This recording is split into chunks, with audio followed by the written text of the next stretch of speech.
मुलांचा सर्वांगीण विकास होण्यासाठी लहानपणीच संस्कारांनी त्यांचा पाया मजबूत केला जावा असे विचारनेमचे रचनाकार सरसरी यांनी मांडले।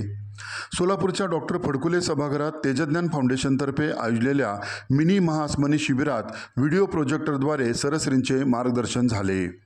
और दिलेर बच्चों, आप सबको शुभेच्छा।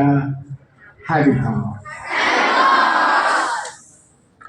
आज जो कहानी आप सुनने वाले हैं, उस कहानी में आप एक संकेत पकड़ने वाले हो जो आपको जीवन भर काम में आने वाला है। ये कहानी है तनीश की। एक लड़का है तनीश, जिसको लोग प्यार से टीनू कहते हैं। अब यह टीनू अपने मम्मी डैडी का दुलारा है, मगर शांत रहता है। शांत रहता है, अंदर से ज्वालामुखी होता है। कुछ दिन चुप रहता है, फिर फट पड़ता है। या शिबिरात अरविंद भंडे आणि आदिती दुर्गे यांनी मुलांना मार्गदर्शन केले। 3 दिवस चाललेल्या या शिबिरात सोलापूरच्या 174 विद्यार्थ्यांनी सहभाग घेतला। यावेळी मुलांनी जीवनात ध्येय कसे ठरवावे, मोबाईल सोशल मीडियापासून कसे दूर राहावे, चुकीच्या सवयीपासून सुटका, स्वतःला ओळखणे, निर्णय घेण्याची क्षमता प्राप्त करणे, तणावापासून मुक्ती मिळवणे, रागावर नियंत्रण मिळवणे, क्षमा करणे, क्षमा मागणे, ध्यानाची कला शिकणे, योग्य संघ निवडणे, नियोजन करण्याची कला शिकणे आदी विविध बाबीवर मार्गदर्शन झाले।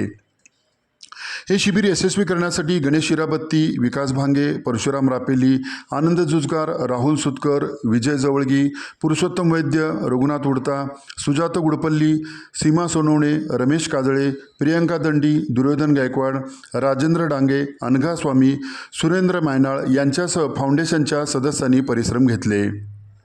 या शिबिरात सहभाग घेतलेल्या सर्व विद्यार्थ्यांना सरसरीची पुस्तके देऊन सन्मान करण्यात आला।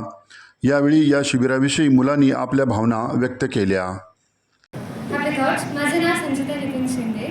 मी सोलापुरातील ऑर्गनाईज करण्यात आलेल्या मिनी महाआसमानी शिबिरात सहभाग नोंदविला।